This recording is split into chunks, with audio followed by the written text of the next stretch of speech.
Estamos de volta para a segunda parte do Direito a Falar. O nosso convidado é diretor da Faculdade de Direito da Universidade Católica de Lisboa, Henrique Sousa Antunes. Estamos a falar, obviamente, também do ensino do direito em Portugal.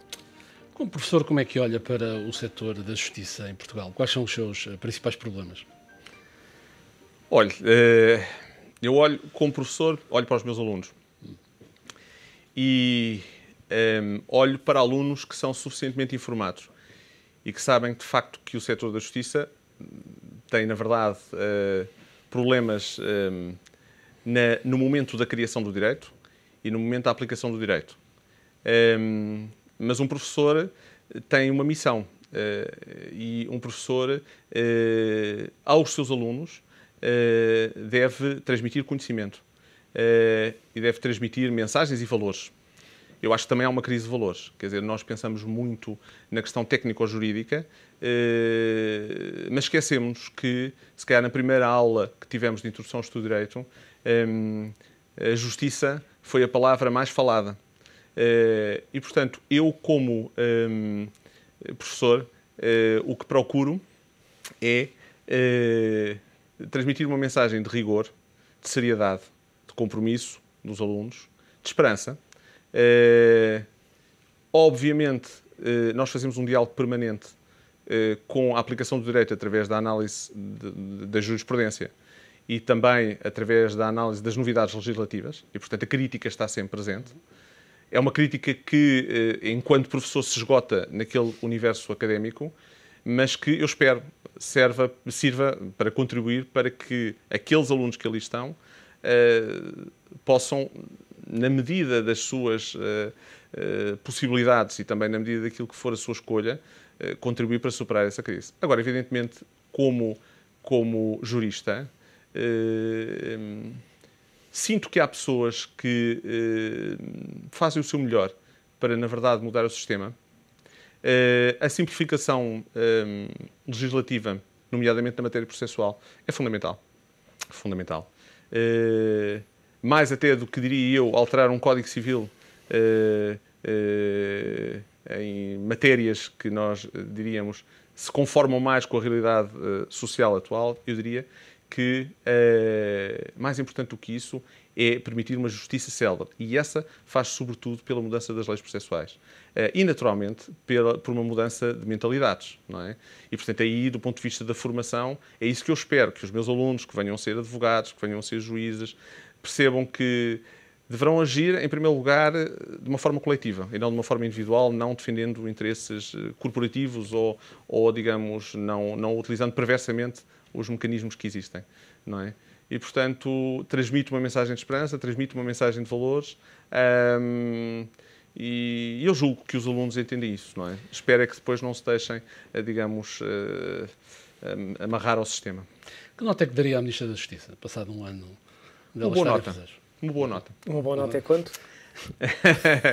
Sabe que... Normalmente aquilo que os alunos perguntam... Não é verdade, mas Rui,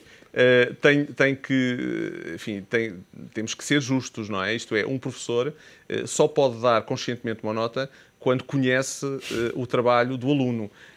E aquilo que lhe posso dizer é que conheço, não de uma forma muito próxima, mas com algum interesse, o trabalho que vem sendo desenvolvido pela Ministra da Justiça e acho que, de facto, o Sr. Ministro está, digamos, a contribuir ou a tentar contribuir para a tal simplificação processual de que há bocado falámos, no fundo, para a reforma de um sistema que precisa de ser reformado para ter uma justiça mais célere, não é?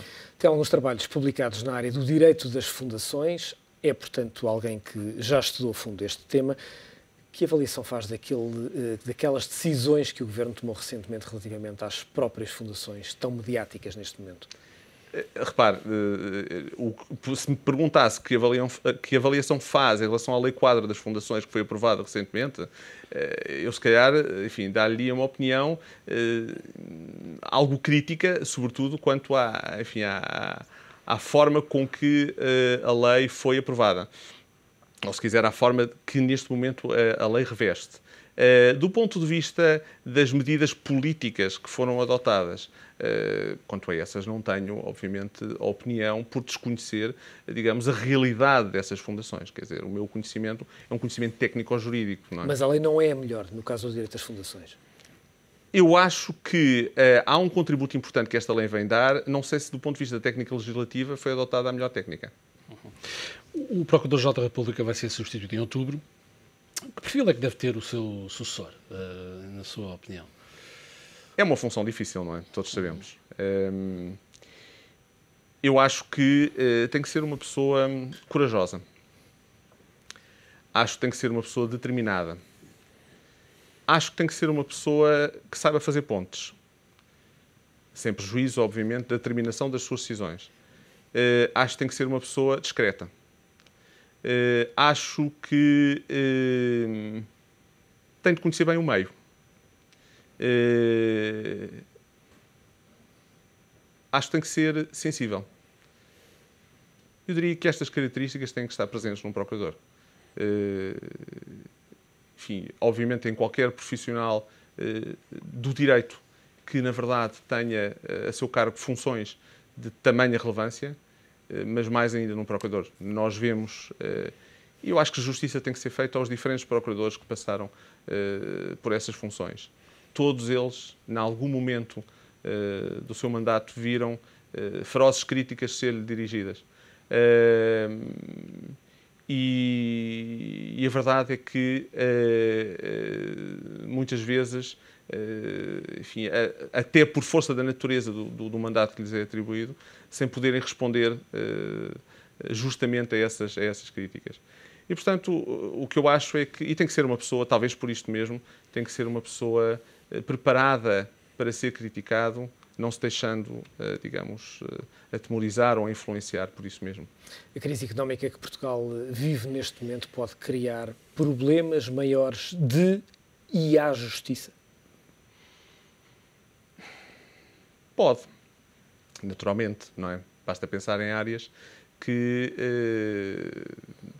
crescerão, cuja litigância crescerá, nomeadamente no direito do trabalho. Naturalmente também que a crise é um fator limitativo do acesso à justiça. Naturalmente que a crise é um fator de insatisfação dos profissionais da justiça. E, portanto, traz, de facto, consequências em todos os setores da sociedade e também na justiça. Agora, eu acho que, independentemente da crise, há sobretudo uma cultura cívica que tem de ser incutida aos nossos jovens, que poderá fazer a mudança no sistema judicial, independentemente de haver uma crise ou não. Isto é,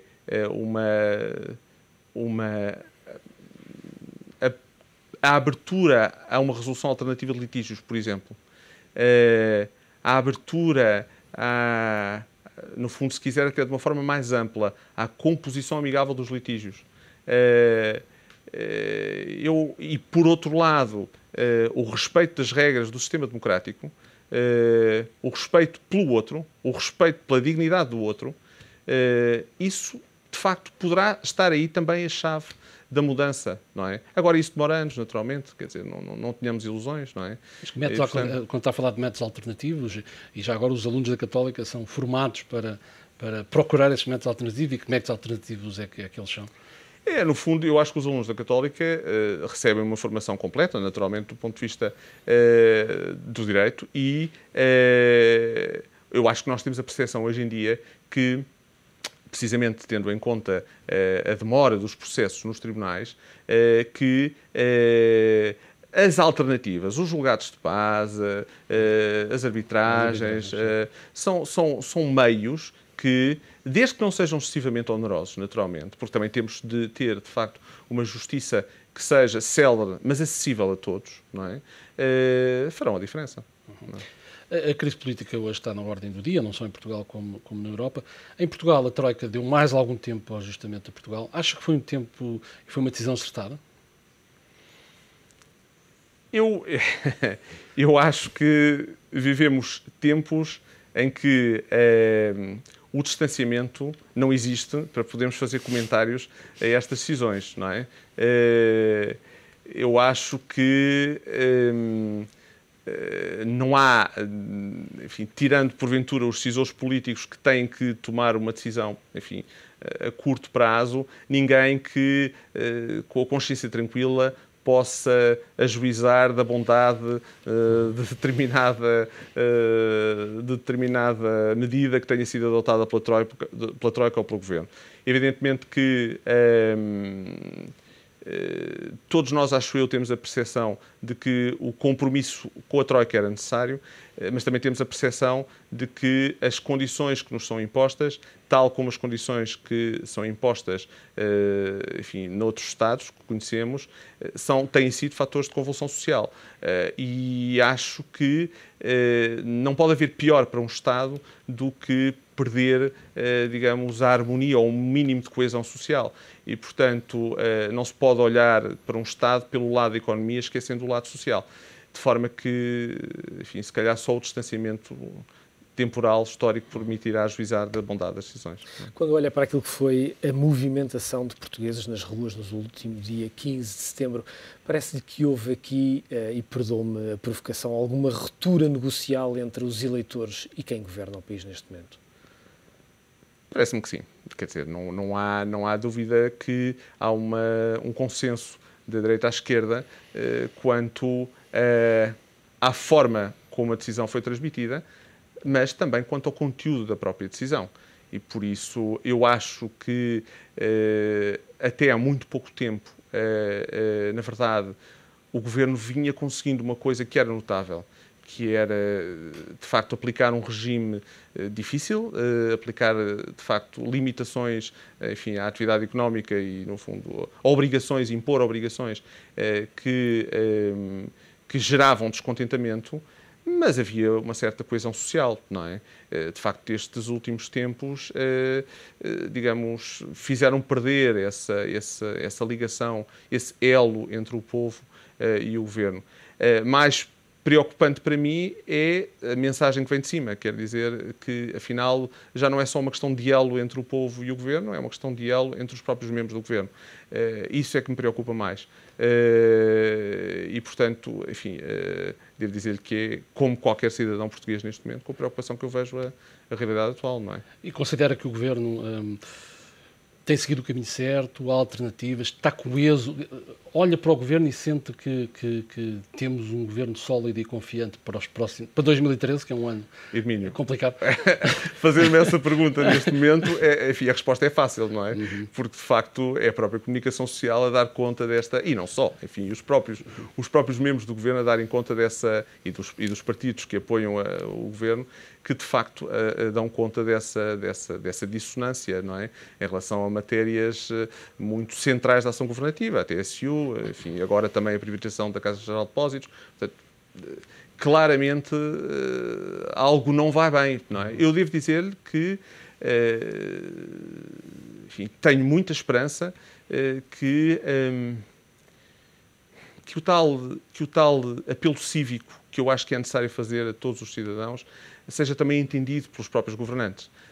É um ato de civismo entenderem-se, é um ato de civismo encontrarem consensos. Neste momento é essencial. Não há alternativa. Não há alternativa. E, portanto, se não há alternativa, é bom que o façam, e é bom que o façam, enfim, com entrega. Não é...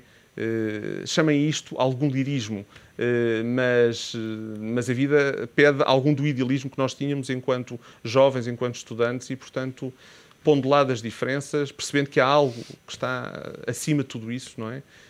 E, portanto, é essa a minha esperança, é que, de facto, que haja essa cooperação sentida, sincera, enfim, sem medos, com coragem, mas estabelecendo a relação com o povo, naturalmente. Existem alguns estereótipos sempre que surgem à volta da justiça. A justiça é lenta, a justiça é para ricos, a justiça é pesada, é burocrática.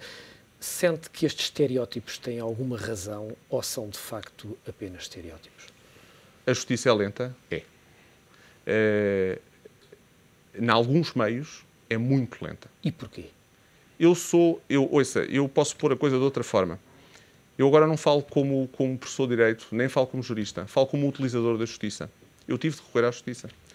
E quando eu fui um utilizador da Justiça, percebi que, de facto, a Justiça pode ser lenta. E que uma Justiça lenta não é uma Justiça. Não é? Que a Justiça é para ricos. A Justiça, na verdade, tem algumas condicionantes que, infelizmente, dão alguma verdade ao que está a dizer. Ou seja, não é só as custas processuais, é também a diferente qualidade profissional dos advogados, é também o diferente acesso a meios de prova, e tudo isso, naturalmente, envolve dinheiro. E acho que as soluções para estes problemas não existem com facilidade. Acho que não nos devemos, enfim, acho que não nos devemos limitar a dizer, bom, mas isso é a realidade, digamos, isso é a vida é assim, não é? De facto, a vida não tem que ser assim, a vida não tem que ser necessariamente assim. Do ponto de vista da celeridade, não tem certamente que ser assim. Do ponto de vista da justiça é para ricos, bom, é preciso fazer um esforço para que não seja assim, não é? Mas acha que isso acontece também no resto dos países da União Europeia, por exemplo, essa falta de celeridade? Isso acontece? Sim. Isso não é um fenómeno que seja particular do nosso país, não é?